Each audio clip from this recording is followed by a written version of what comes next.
This is your call to action. Get prepared, America. Economy, survival, energy, disasters. This is USAPrepares.com.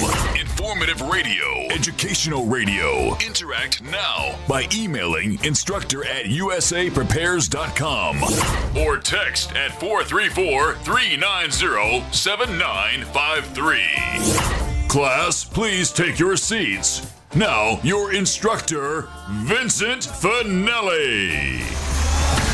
Watch the greenbacks tumble. Everyone all set? Cocked? Locked? Blissed?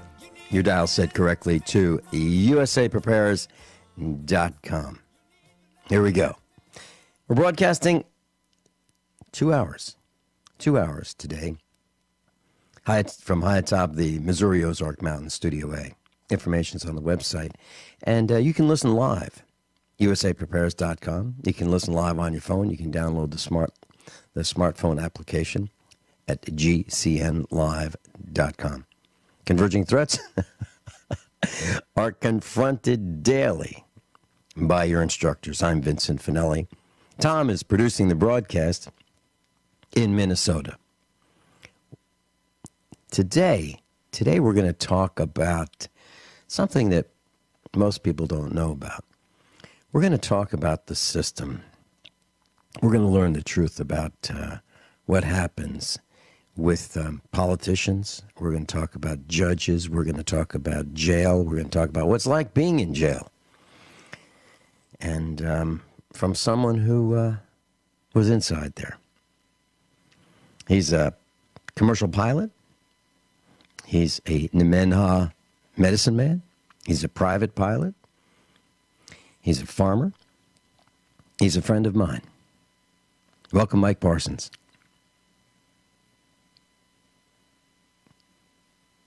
Did we lose Mike already? We got you, Mike. There you go.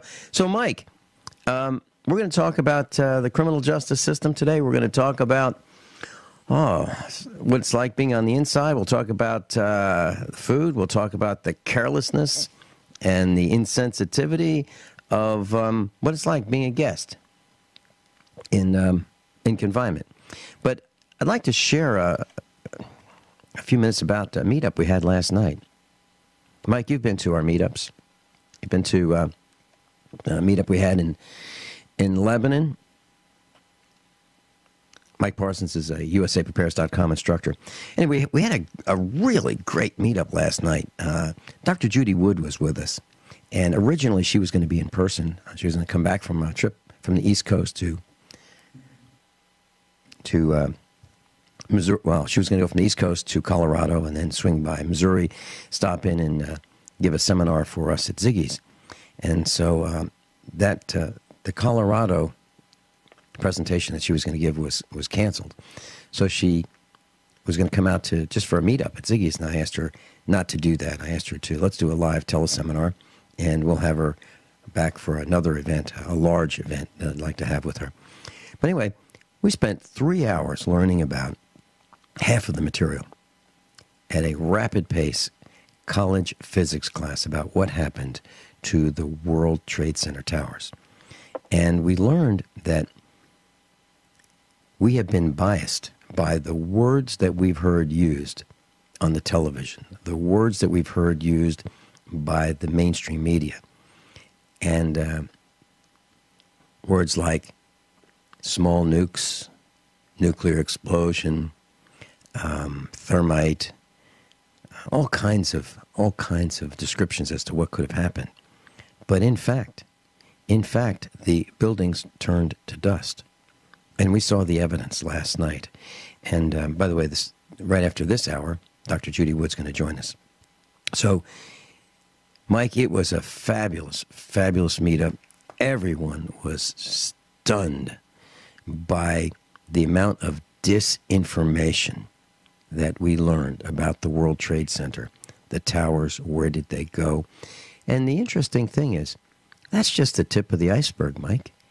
You know, when you talk about the prison system, when you talk about what it's like in there and you talk about the corruption, you can see that the whole system is based on a foundation of lies, corruption, deception, individual greed. And it seems boundless. So, Mike, why don't we start with something that you have said about, your quote of Paul Harvey's quote, right? Why don't you tell us about that? Or do you want me to say it? The quote that rings true today, as it did back when Paul Harvey made it, was that if you would like to see the most vile and despicable people on the face of the earth, just visit any Tennessee prison at shift change. And what he's talking about are the guards, not the inmates. Oh, yeah, there are some very vile people within prison, but pound for pound, you will not find a more evil and vile and despicable lot than prison guards. Why? As I coined the phrase soon after becoming a guest at the Henning Hilton, this is virtually the island of misfit employees because they couldn't hold a job anywhere else. They're usually lazy. They're usually excessively overweight. They're usually vile. They usually have problems adding two and two. They don't have normal mores as far as decency and courtesy towards other human beings. And for the most part, not all. Now, there are some people there that they never get advancement, and those are the people that do it right and don't do necessarily as they're told. They follow the policy. And those guys, they'll get a retirement, but they'll never advance. Those people that move up through the ranks, those are the yes men that will do anything to anyone at any time for any reason. And they do it. They merit out punishment daily to inmates just because someone told them to, whether it be an administrator, a warden, or perhaps somebody on the outside who slipped them $10,000 to merit out some punishment that they felt was due. And that happens, unfortunately, quite frequently. And in my case, there was 2 attempts on my life.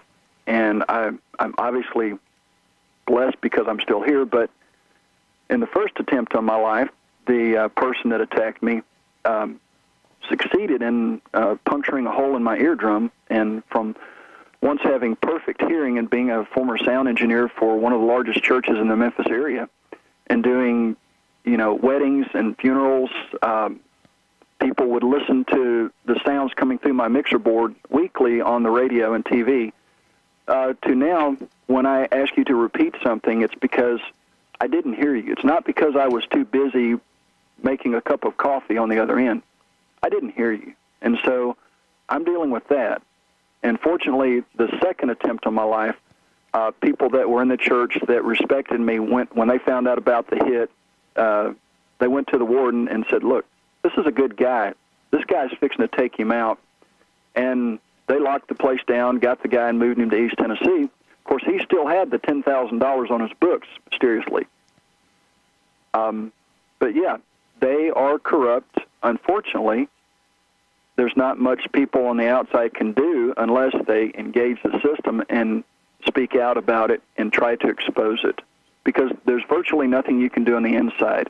The time that I try to send letters to the news media, it cost me an extra 1.5 years of my life, well, actually 2 years of my life virtually in the Henning Hotel. And you notice some of the times people will be on radio and they'll talk about an experience in prison. They'll use the prison lingo. I choose not to do that simply because I did not want to be assimilated into their collective. I referred to my roommate as a roommate. The term they use is cellie. They have various names that they use for different things. I chose not to do that. I chose to do things differently because when I left that place, I wanted to leave that place and not have a memory of something so despicable. And folks, the fact is prisons are there to prevent people from being a threat to other people. That's what they're designed for. They're not designed for the guards to be there to punish people, but they do. They do routinely, and that's just the way it is. Things such as food. Most people, I don't believe I met anybody over the age of 62 in the entire 2.5 years. Most people there die from disease and malnutrition. I would say over half of the people there, the inmates, have some type of disease and are on drugs. In 2.5 years, with a staff of a little over 200, they had 4 people die of cancer in their late 30s, early 40s. Yeah, it's a very unhealthy place. The normal diet there is white. If you could identify the food, it's whatever's white is what you're fed. White rice, white bread, potatoes, very little nutritional value. And occasionally you'll have bologna, high in sodium nitrate. And, of course, we know you get pancreatic cancer from sodium nitrites. And that's your diet. That's what you're fed. You cannot get anything that is natural or healthy. And, yeah, it's a place that no one should have to endure. I think California's taken the lead. They actually allow people to have food brought in and or they pay extra so much a night, kind of like a hotel, where they will actually cater in meals for you if you want to have regular food.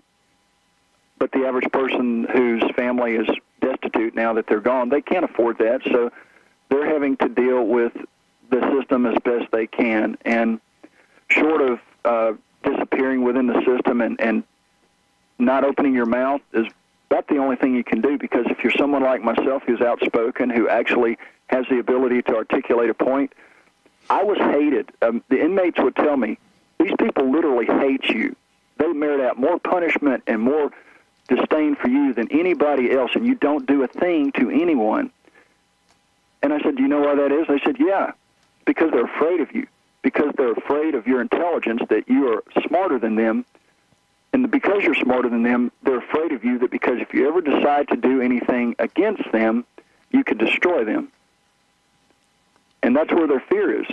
They hate anything that's good and anything that has any semblance of intelligence. Other than that, as I discussed the other day, it's all about extortion. And I don't extort. I don't sell out. And that's what blows their mind. They can't understand how a person with the potential of losing their liberty, with the potential of losing, quote, privileges, would do what is in essence the right thing at all points. And I said, Mike, hold that thought, Mike. Mike Parsons, we're talking about inside prison, the reality. USAprepares.com. I'm Vincent Finelli. We'll be back. Mike Parsons with us, and Mike, I'd like to share this with you. Yesterday, I was on the phone with Aaron Brummett.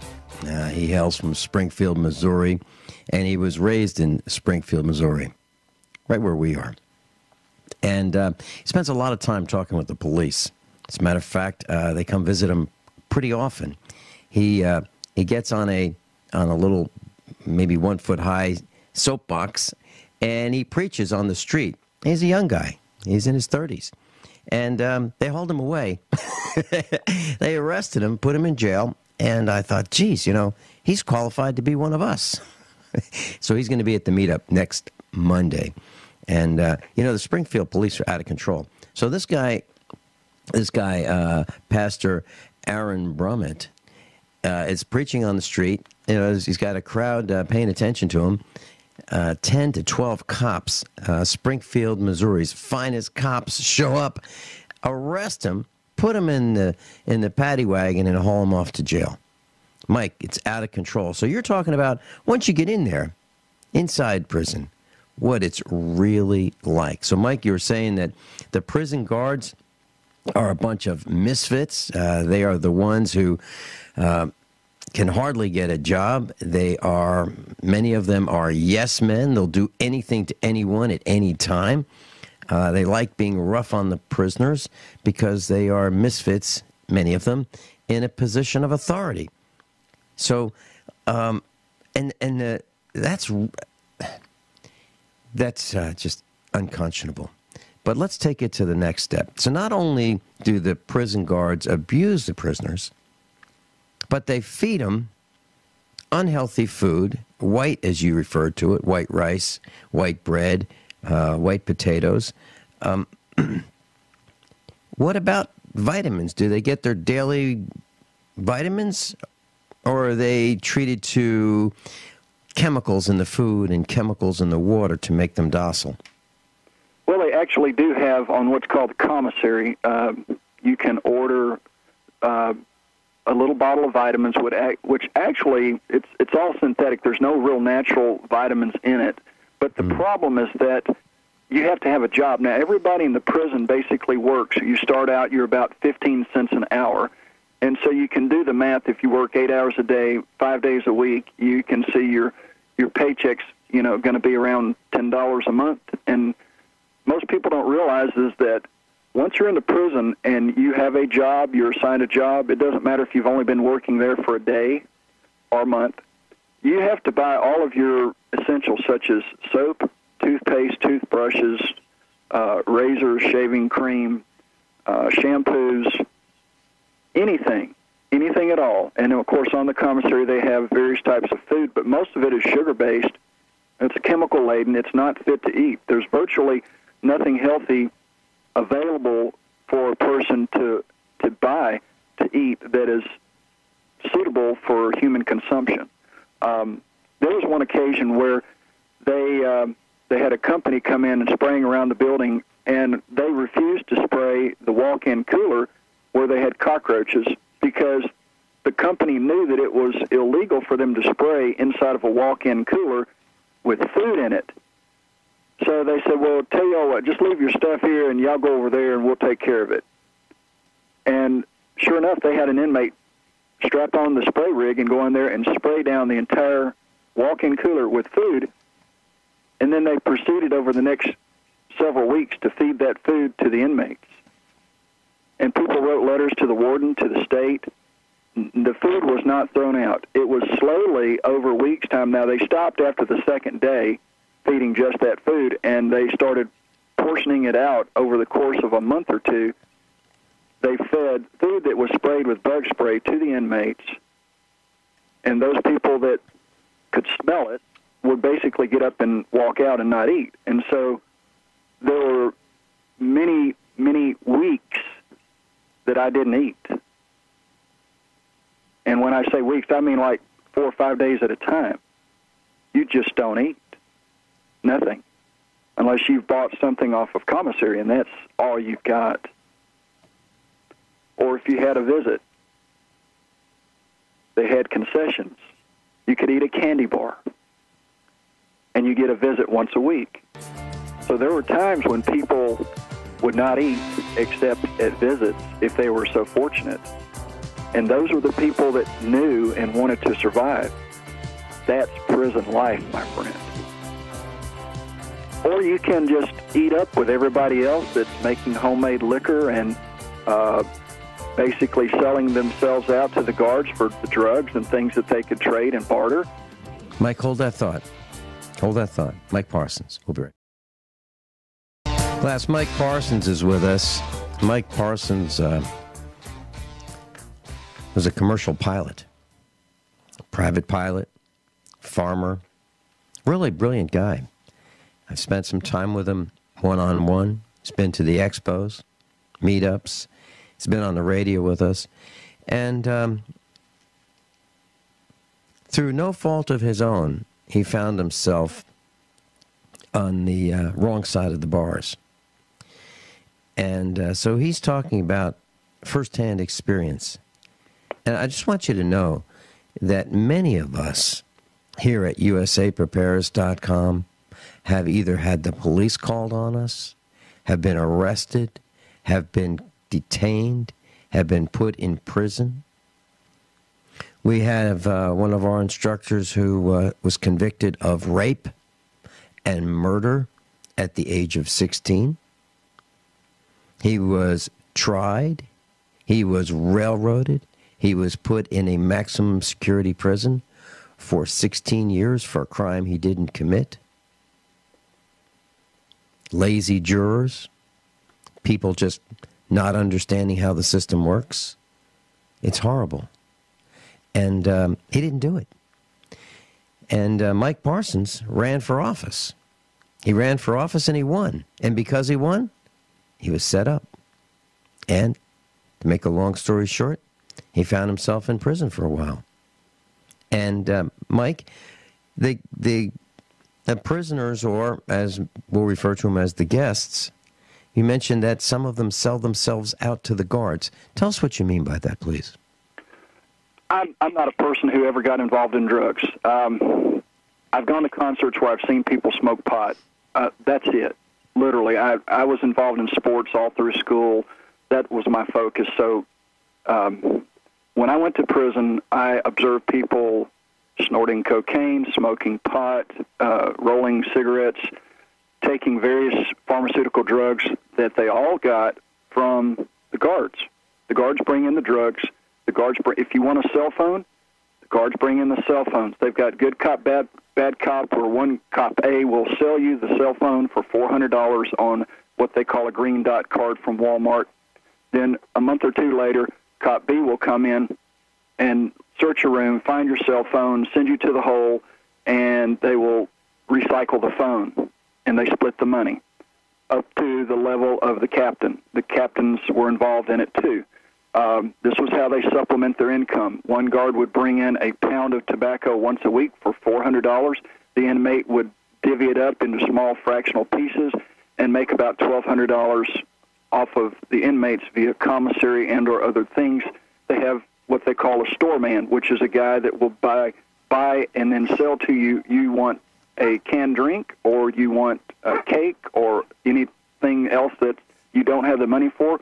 I will give that to you now, but you have to repay me three for one. And there's businesses going on inside the prison all day long, in every prison throughout this country. You can go to solitary confinement, maximum security, and you can have your own cell phone. You can have guards that will come in and provide you whatever you want if you've got the money. I saw it firsthand. There would be, when I was locked up in solitary 3 different times, each night an inmate would come through and say, Bobby Brown, Al Green, Bobby Brown, Al Green. And, of course, I didn't know what that was. Well, he's telling people he's got Bobby Brown, which is tobacco, or Al Green, which is pot. Did you want to buy some pot or tobacco? And now they didn't have any money because they're locked up. All they've got is their underwear, and they're in there by themselves. Well, they knew that they would get out, and they knew that they had the ability to come up with some money at some time, and they knew that they would pay. If they didn't pay, oh no, they would have to leave that prison and hope they went someplace where they couldn't get you, because they ran the gangs, and this was an organized criminal operation, and it wasn't the inmates in charge. No, that's the administration, the staff, the guards that are running the whole show. They want people to believe that the inmates run the asylum and the gangs do. Yeah, that's an illusion. The reality is it's organized crime run from the top. Now, in my case, I knew my rights. I knew that I didn't have to take the shots, and I rejected those.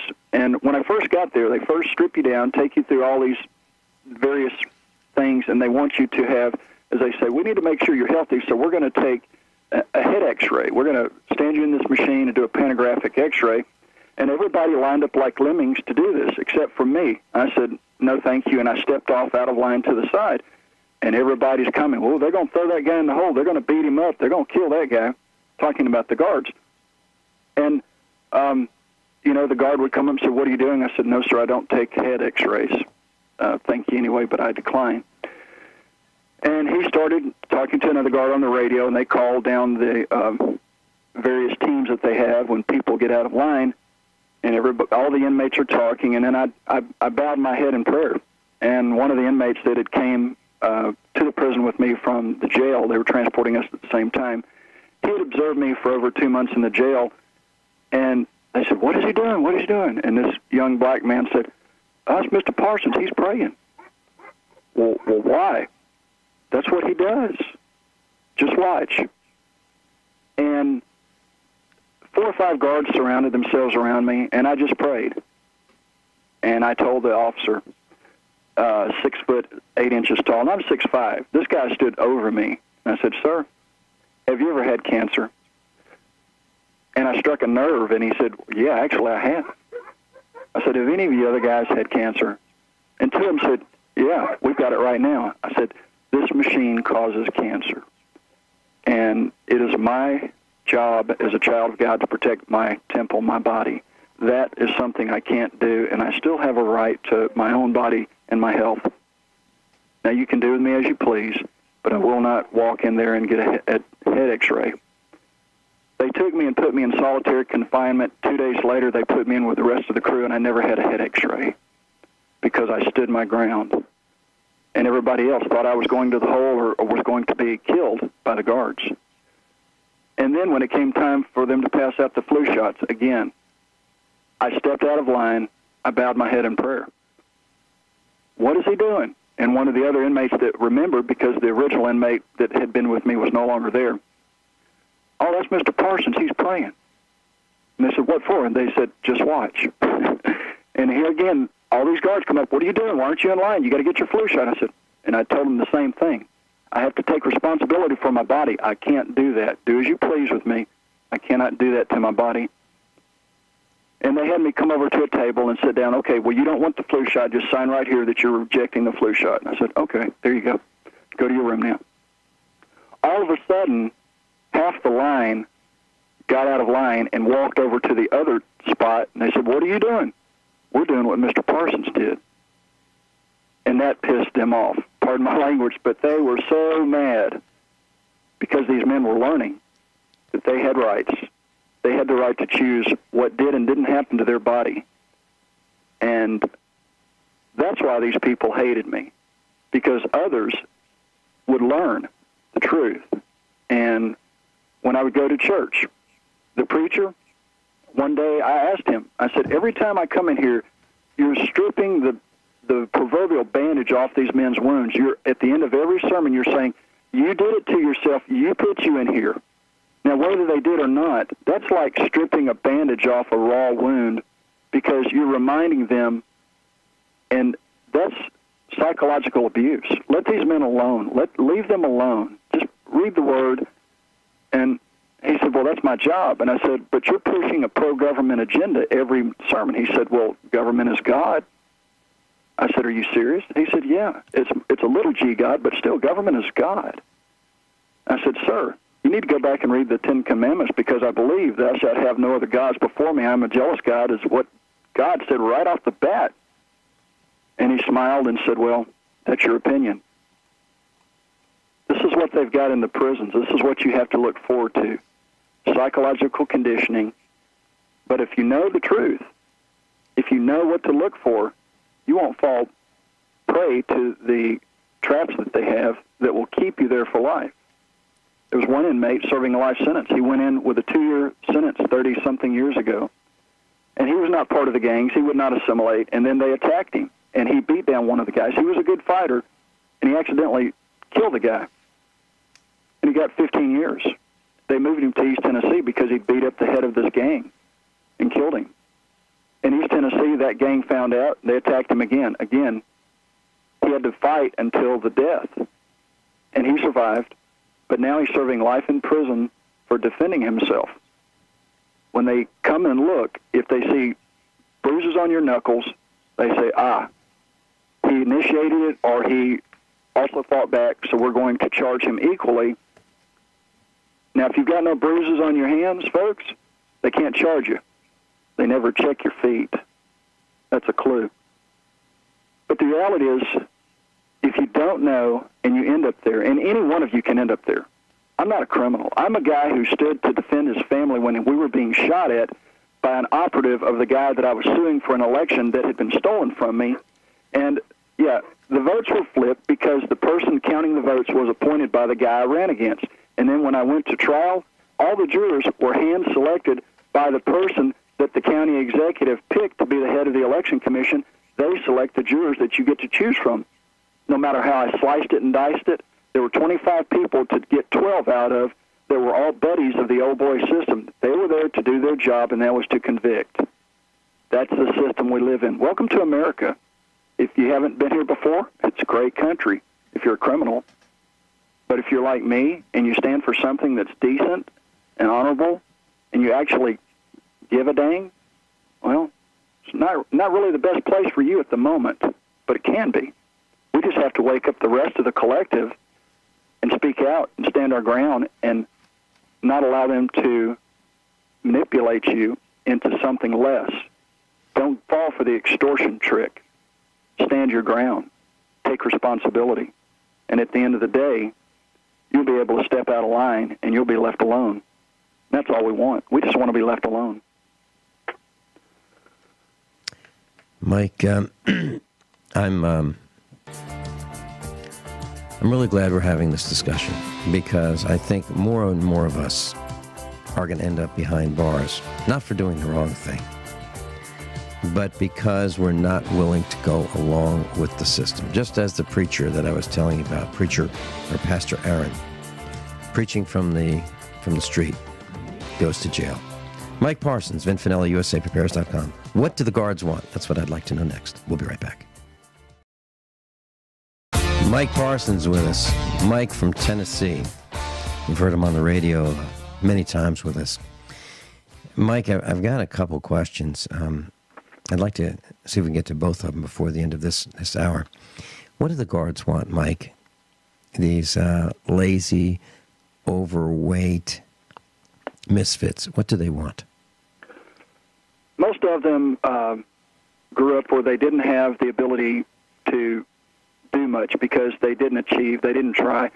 They didn't make the football team. They couldn't get a date to the prom. They basically were relegated to second fiddle simply because they didn't try hard. They wanted to be in control. They wanted power.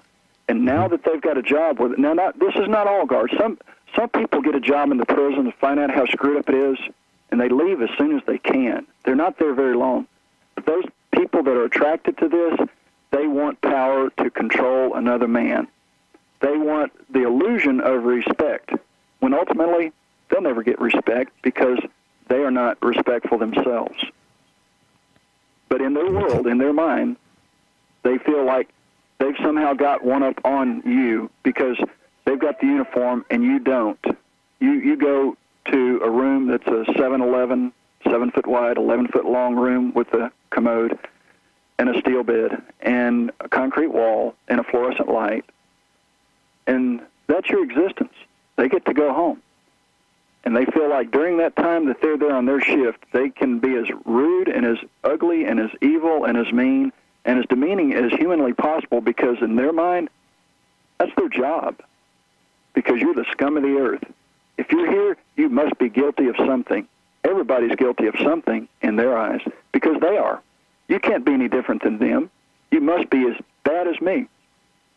And that's just the way it is. I think that people have forgotten the fact of the common law. You have a right under common law to certain things, life, liberty. No man can take away these unalienable conditions. But yet they forget that everyone has this right. And for you to treat a human being something less than... I can't imagine treating people the way they treat people. It's inhumane. And I know that this country is, I think, at a turning point. I spoke the other day about the right of the people recognized, that we're the creators. We are the sovereigns. If you look up the definition of sovereign, Bouvier's in Black's Law Dictionary, I mean, it was the king who was subverted to being the subject of the sovereigns, the people, in order to prevent having his head cut off back in the 1700s in Great Britain.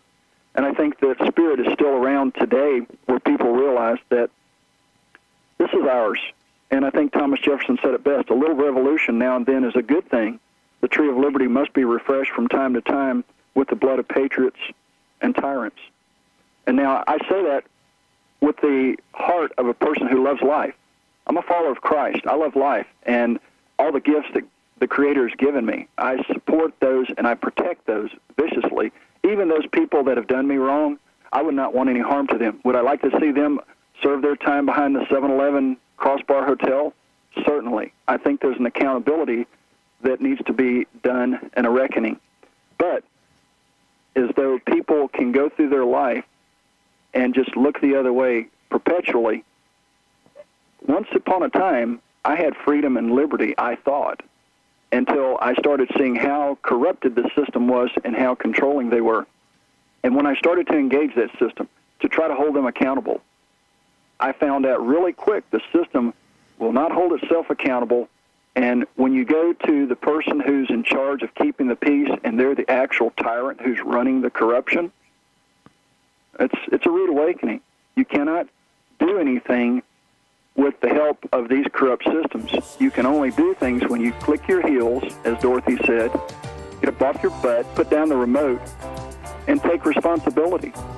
Certainly, we would like to turn this around peacefully, but as the Tennessee Constitution says, you have the right to alter, abolish this government by any means you see fit, and you have to determine the means. The means, the definition of the word means, is the wherewithal. Mike Parsons, how you do it. We're out of time. Mike, we've got to do several more broadcasts about being inside prison, and then we need to prepare those who are entering prison for the best way to survive it. Mike Parsons, thanks so much for being with us. I'm Vin Finelli. This is USAPrepares.com. We'll be back after the top of the hour. This is your call to action. Get prepared, America. Economy, survival, energy, disasters. This is USAPrepares.com. Informative radio, educational radio. Interact now by emailing instructor@USAPrepares.com or text at 434-390-7953. Class, please take your seats. Now, your instructor, Vincent Finelli. Everyone all set? Cocked? Locked? This is hour number 2 of USAPrepares.com. We're going to be talking about where did the towers go? Where did the towers go? We're talking about the 9/11 event. World Trade Center towers. Where did they go? And with us for this broadcast hour is Dr. Judy Wood. Dr. Judy Wood, welcome aboard. Hello, thank you very much. Dr. Judy Wood, I want to share with you, last night you presented an unbelievably fascinating live teleseminar with us at Ziggy's. And we've been going to Ziggy's for about 3 years now. And we had an absolutely packed house. And so we had the screen up at the end of the restaurant and seats all around. And everyone was so quiet, watching, listening to the video portions of your presentation, the photograph portion of your presentation, your description of what we were seeing and learning about. And everyone was riveted as you described how these buildings turned to dust. Now, you and I have been on the air before on the 1st of this month, and we did a broadcast called Where Did the Towers Go 101. This is the second in the series. This is Where Did the Towers Go 102. And by my calculations, it looks like it's going to take about 16 broadcasts to go through your book. I'm referring to it as the de facto encyclopedia of the evidence of where did the towers go. It's unbelievable, and just simple arithmetic tells us it will take us about 16 hours to go through this fascinating book. And your books were sold out last night. The autographed copies of Where Did the Towers Go were sold out last night, so I can talk to you offline about what we need to do next. But we learned something. We learned something from you that very few people remember, and that is, why don't you look at what you actually see with your own eyes as compared to what you see with your own eyes and what you're told you saw. And that was a very, very important point of what you made. And we're going to go through some more of this 500-page encyclopedia that you wrote, a scientific work, 9/11, the towers, where did they go? Dr. Wood, I'd like to ask you this. How long did it take you to do the research that went into the writing of Where Did the Towers Go? Well, I guess if you count from the first time I started working on it, that was 9/11/01. Because what I saw on the TV, it didn't make sense from anything I knew about, and what the, as you call them, the talking heads were telling me I was seeing, that didn't add up. So when that happens, I just tune out my ears, and I just keep looking with my eyes. Because to me, it looked like somebody pulled a piece of yarn on a sweater, and the whole thing started unraveling. And you stop and think about it. How would you expect a building to look if it truly collapsed? Nope, didn't look like that. And so I became fascinated with it then, and I assumed the grown-ups were going to look into it. And it became apparent the grown-ups weren't going to take care of it. Somebody needed to, and this is our world. This is our country. It's our job. So let me ask you, is it at least 5 years worth of research that went into your book? Oh, yeah, it's like 8 years, you could say. Okay. Yeah, it's a very serious book. And I'd like to share this with you. A couple of very interesting things happened last night. We had a new member of our class come to the meetup. He's a dentist. And he bought your book many years ago. And I just met him for the first time, and he's in the Springfield, Branson community. He's a dentist, and so he's very educated. He's highly trained, and he couldn't believe. He was absolutely shocked that we had the real Dr. Judy Wood with us at that teleseminar. And one of the instructors said, "Oh, well, she was supposed to be here, but Vincent asked her not to come because he didn't want her to drive all the way out, and just for a meetup at Ziggy's, he wanted to do a larger event." So he was really, really impressed. And then the other thing I'd like to share with you is we had at least 8 instructors at the meetup last night.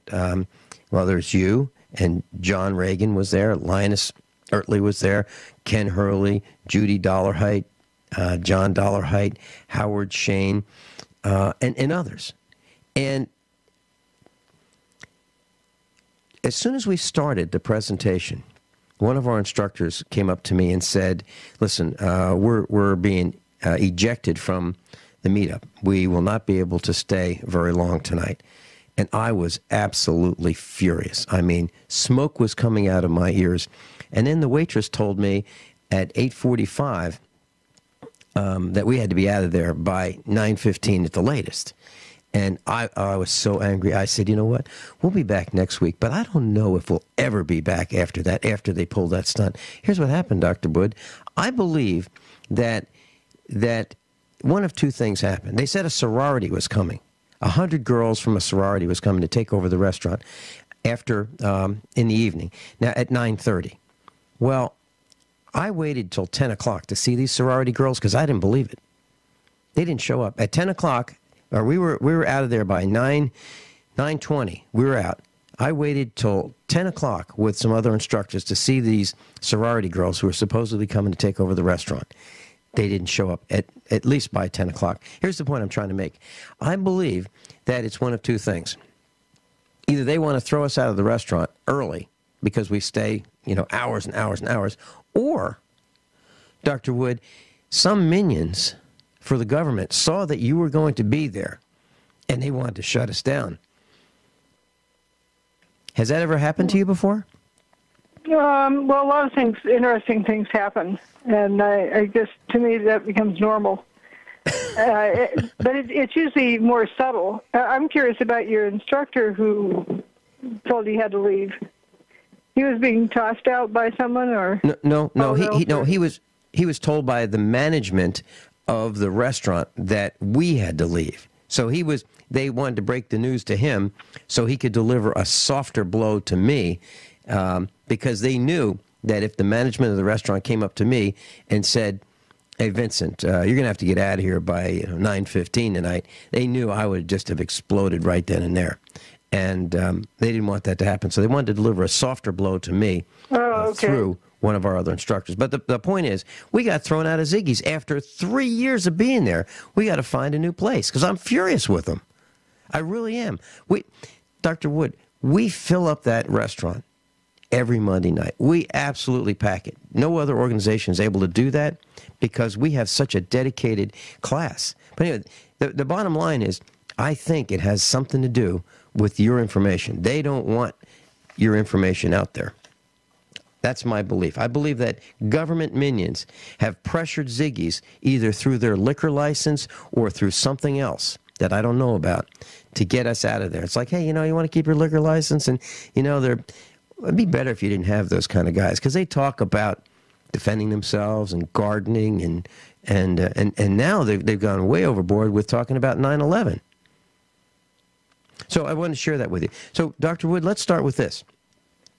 Let's start with the last time we talked about people jumping out of the windows of the World Trade Center. Early. Yeah. Okay. Excuse me. I didn't say that. Yeah. I didn't say that right. Yes, they left the building prematurely. Why did they? They were inside the building, and then the next thing they were outside the building. Can you tell us about that? Well, what we can look at is, the expressions on their faces, their actions, and, for one thing, there was an awful lot of them coming out of the building. Firefighters estimated somewhere between 3 and 4 per minute from each face of the North Tower. And I added that up. Let's take the lower value. Let's say 3 people per face. At times 4 faces, that's 12 people a minute. Times 100 minutes, that's 1,200 people. For just an approximate number. And you add to that the 343 firefighters, we have now, 1,543. They're who are inside the middle of the building. And it was something like 1,590-something different bodies identified through DNA and so forth. So that's pretty much equal, which means that the only ones identified, it appears, were approximately the ones who left early. And the ones left in the building, there's nothing left to identify. That's what that says. But why they were going out the windows, whether it was, deliberate or not, no firefighter has ever seen anything like that, even close to it. One firefighter in 20 years on the force had only seen one person jump, and that was from like a 3rd-story building where there was a chance of survival. So it did not make sense that people would leave the building. Also, when they went out the windows, it wasn't like there was fire there. Why aren't they just hanging their head out the window? Mm-hmm. We didn't see fire in those places. And you start looking at the people more carefully. And there's one particular photo that struck me. It has a guy who appears to be hanging by one hand and one foot from the 105th floor, taking his pants off. He's already taken his shirt off. And they cause you to wonder, why would someone be dangling by one hand and one foot trying to take their clothes off outside of the building? If there's smoke in there wasn't smoke pouring out the window, but let's say there's smoke inside, and he has some strange reason why he wants to take his pants off. Well, taking a big, deep breath, step inside, take the pants off, and step back outside and go back to breathing. What necessitates Dr. Judy Wood. taking the pants off outside? Dr. Judy Wood's with us, and we're on lesson number 2. Where did the towers go? World Trade Center towers. Where did they go? They turned to dust, and we're doing a series of broadcasts on what happened. What happened? We'll be right back. Class, we're talking with Dr. Judy Wood, scientist. And she's written a 500-page book called Where Did the Towers Go? And we were talking about the people who left the building early. Dr. Wood, about 1,200 people left the building early, plus 343 firefighters. Did the firefighters leave the building the same way that the others left the building? Did they just... No, they were trapped inside the building. On the lower floors. They were still coming up the stairs and so forth. And were caught inside the building or down at the base. Okay. I was just wondering if there were the people that were in up. stairwell B that did survive in, on the second, third, and fourth floor of stairwell B, but ones outside of that particular area did not survive. Okay. All right. Well, let's continue on. Do you want to go into the temperature of, let's say, burning kerosene in a kerosene type heater? Where, why is it that if the building were being burned and destroyed by the fire from the jet fuel, which is similar to kerosene, do you want to start with that and then continue on to kerosene? Yeah, or also I call this chapter 4, the magic shows or the power of suggestion. Yeah. How is a magic show run? It's the power of suggestion, and I've got a quote at the beginning of the chapter that we are never deceived; we deceive ourselves. With the suggestion. When someone shows you a card trick, for example, they shuffle the cards and they show how carefully they're shuffling the cards, and then they split the deck and pretend like they're not looking. Want the person in the first row to pull out a card. Then now stick that card. Show everybody else the card. No, don't show me. Now stick it back in there so I know where it is. And so the person looks around the other way, and then they hand them back the deck of cards. And then the magician flips through and pulls out, it was the ace of spades. And how'd you know that? The magician spent a lot of attention focusing on making sure you get that card back in so I can't find it. So that you're focusing on that issue, on that problem, where the magician actually looked at the card before they stuck it in there. And they, and split the deck so that they knew you would pick the ace of spades because that's the card they put right there for you. So the people are left solving the wrong problem. They've assumed the problem happened elsewhere instead of looking at what actually happened. And they end up tricking themselves. With magicians, it doesn't work well when they lie, but they cause you to make the wrong assumptions. And that is very powerful because it's us deceiving ourselves. And so you don't want to think that you lied to yourself. You're absolutely right. You're absolutely right, because when we look at where did the towers go, we use our own knowledge base. We say, well, there's explosives that could blow it up, and it must have been really, really hot because the metal seemed to disappear, and we know about heat, and we coming out of it. Yeah, so naturally, in the talking heads, we're talking about the building being on fire. Okay, so we have a kerosene type heater. We have a couple here at the farm. I know a lot of people that have them in case of an emergency, where they put kerosene in them and they have a wick and they can fire them up, and they're in a steel enclosure for safety, so you don't set your house on fire. But yet, the thin steel skin of these kerosene heaters doesn't melt. But yet, we're thinking that the jet fuel of the airplane that flew into the World Trade Center towers had enough energy in the fuel to bring down the building, melt the concrete, or crack the concrete, and melt the steel reinforcement. Is that possible? No, I've got a good pop quiz that'll cure you of that. Go to drjudywood.com/911. That's drjudywood.com/911. This is an actual quiz I gave to my class.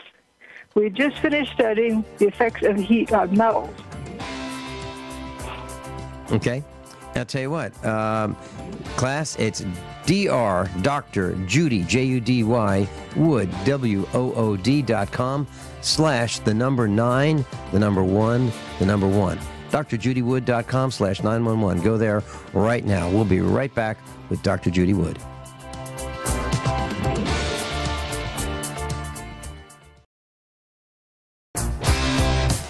Class, Dr. Judy Wood is with us, and if you'd like to get to our website, you can go to usaprepares.com. As always, at the bottom of the page, you'll find Dr. Judy Wood.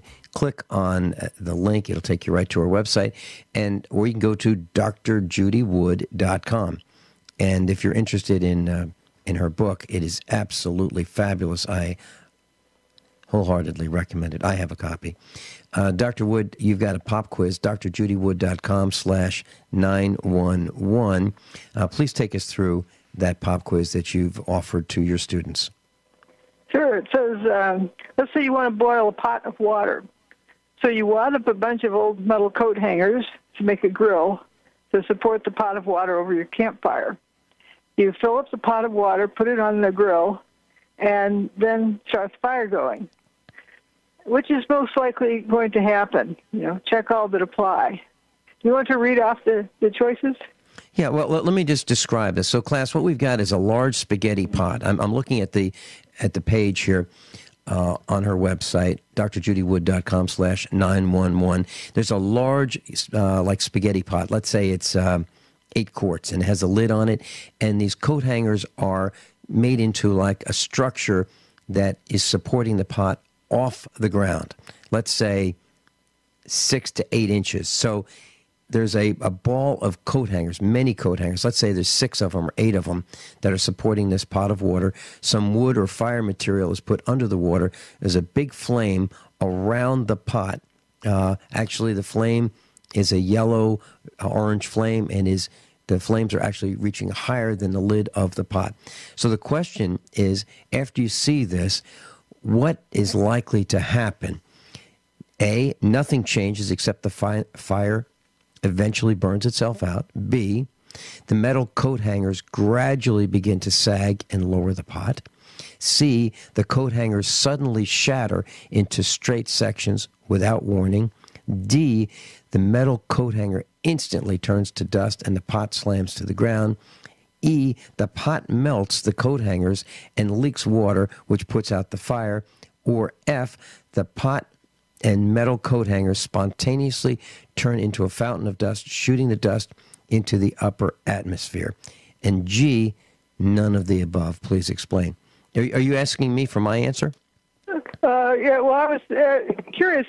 Usually the students get down to E or F and they start giggling Yeah. as they're reading it. Mm-hmm. And you see the picture right below that is the cover picture of my book. Let me go down to there. Yes. Mm-hmm. And the dust. Describing F, the metal pot and coat hangers spontaneously turn into a fountain of dust and shooting dust in the upper atmosphere. So when you look at it in the context of a pot on metal coat hangers, which many of us may have done in Cub Scouts, something like that, you start seeing the ridiculousness of the whole thing. Mm-hmm. When metal gets hot, as it heats up, it sort of turns towards taffy. It just gets more less stiff. Mm-hmm. It easily deforms. So if the pot doesn't change weight and the coat hangers get softer, pretty soon they're not going to be stiff enough to hold up the pot, and it's going to start sagging down. It's not going to shatter spontaneously shatter into bits. Right. But what we saw in 9/11 was just that. So heat doesn't do that to metal. Doesn't turn into powder or squirt dust up in all directions. Mm-hmm. Right. And when a building does go down, is there dust that goes higher than the building? Is that typical? I've never seen anything like that. Yeah, controlled demolition even, when the stuff slams to the ground, it gets busted up into pieces, but the dust doesn't really rise above the original height of the building, or not by much, and it rolls out a little bit and stops. If you, on your basement floor, dumped a bag of flour and then dropped a cookie sheet on top of it, poofed the dust out to the sides, and you'd get thick dust, thinner and thinner and thinner, taper off, just scattered out. It wouldn't keep rising up and go upstairs. Mm-hmm. But yet the dust behavior on 9/11 was bizarre in itself. Fine dust and it went up. But heat doesn't do that. And also a wood stove.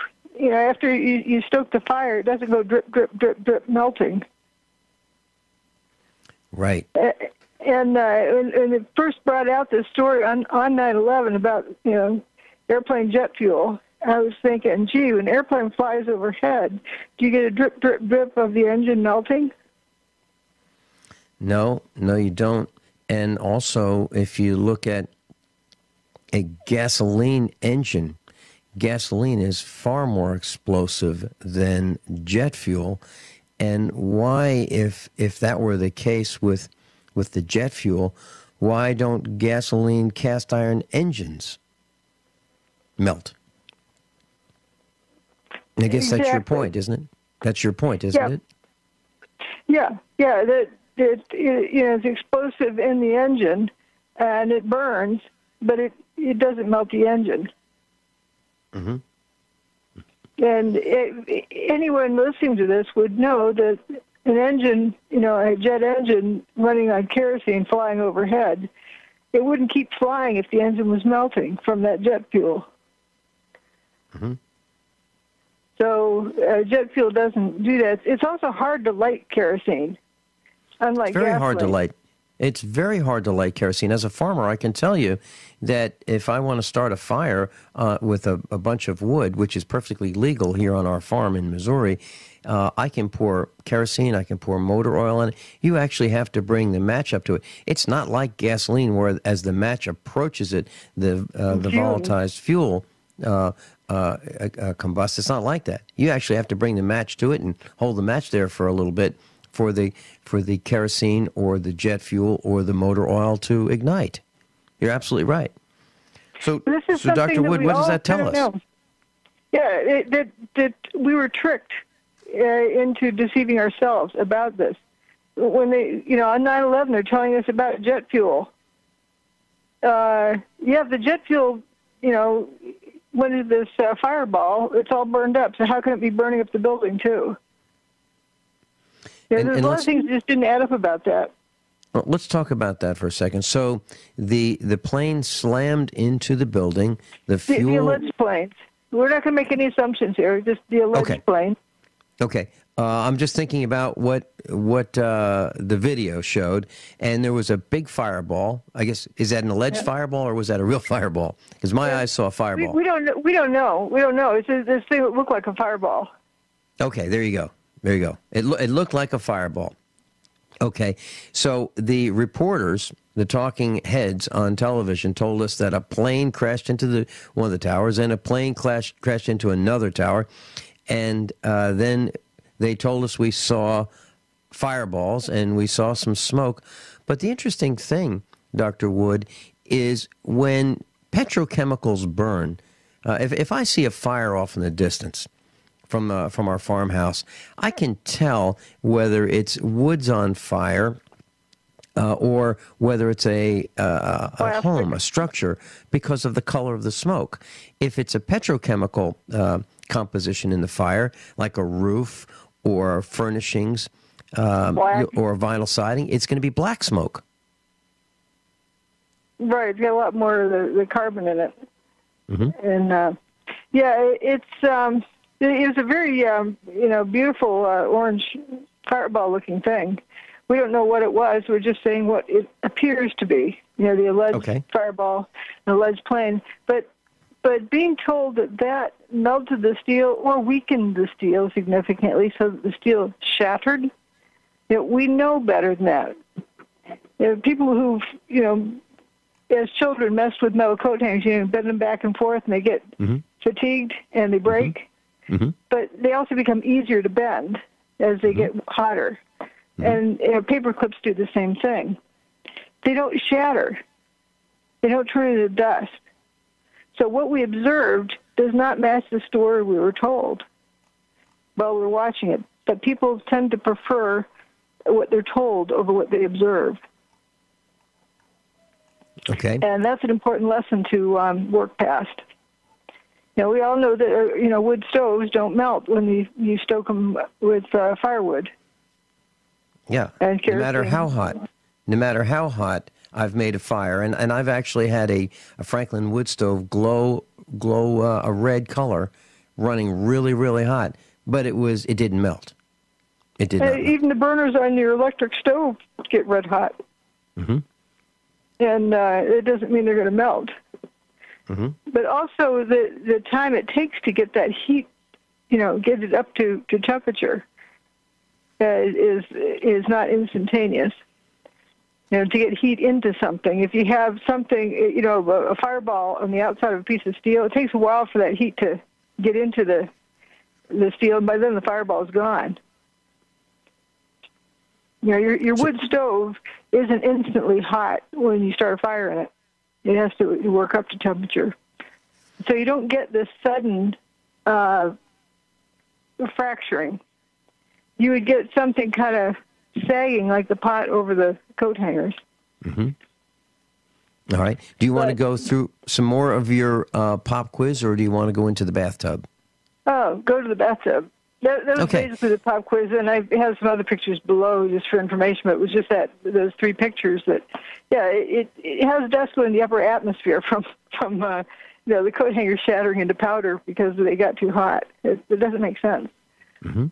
Okay, so the bathtub is the base of the World Trade Center towers. Let's talk about what you mean by that. Yeah, few people realize that the towers were actually built in the Hudson River, but with the dike around them because they're on bedrock, which is 70 feet. That's 7 times 10, 70 feet below the water table. They're below sea level.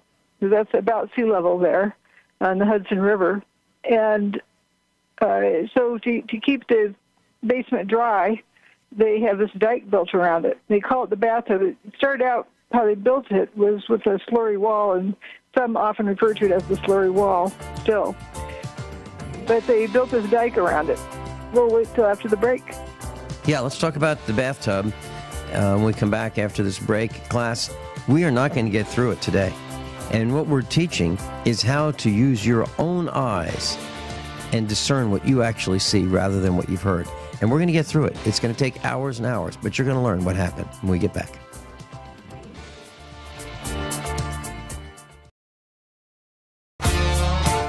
Class, we're going page by page through the encyclopedia, as I refer to it. Where did the towers go? Evidence of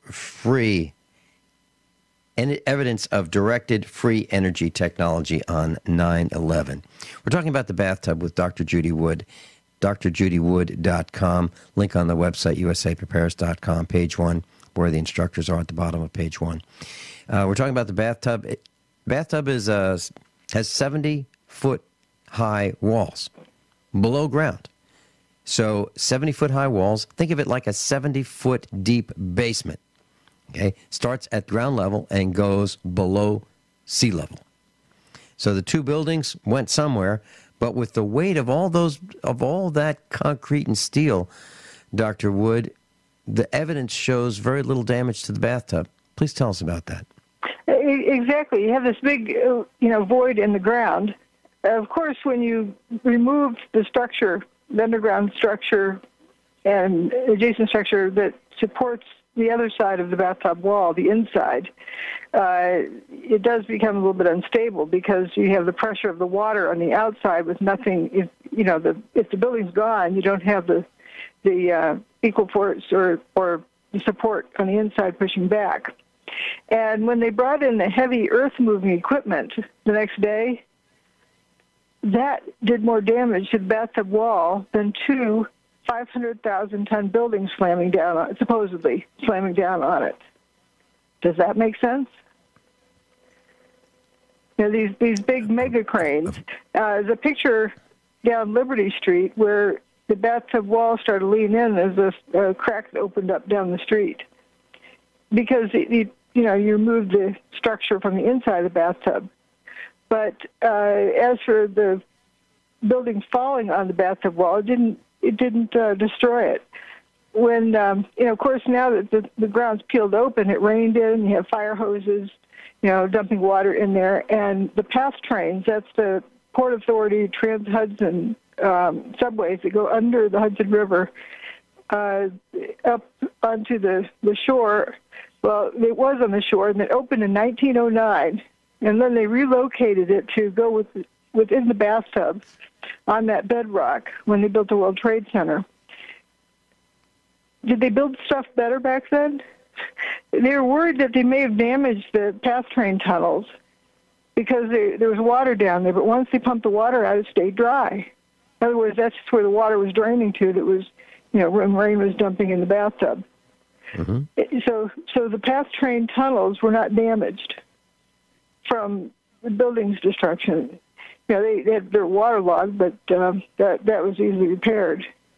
It was built in 1909. That's pretty amazing. Absolutely is amazing. And the other thing that's amazing is if I called to get a crane, a large crane, and I said I needed it by tomorrow, that would be a wish. I can't imagine having even a small crane available immediately and delivered the next day. These mega cranes look like they had just come off the assembly line that showed up. There's ones where they bring in the parts and assemble them, these huge cranes. Mm-hmm. But, maybe they had just made them and somebody else was waiting for them and they, took them off the assembly line for emergency because, heck, if there's a live person down there, you want to be able to get to them. So maybe that's why they, got preference to bring them in then. But those cranes started causing more damage, and then they had to establish new rules that no crane could be within X number of feet of another crane. They couldn't be within Y distance of the bathtub wall. And the cranes had to lean way out and reach into the bathtub. They couldn't drive up into it. But imagine that. The bathtub was not catastrophically damaged. It wasn't ruptured. It kept the Hudson River out. I'm not saying it didn't get a scratch on it, but it held the Hudson River out. It didn't get destroyed. Dr. Wood, if we're going to have a large number of classes just on this, it's going to take us quite a while to get through it, probably 16 classes total. If someone wants to buy the book and follow along with us, can they get it right from drjudywood.com? Yep. Well, on drjudywood.com, you can click on, there's a link to go to the book site, which is wheredidthetowersgo.com. Okay. All one word. I'll put a link on I'll put a link on page 1 on our website, wheredidthetowersgo.com. Dr. Judy Wood, thank you so much for being with us last night, and you're going to be with us next Monday at Ziggy's. Above all, honesty and integrity. What happens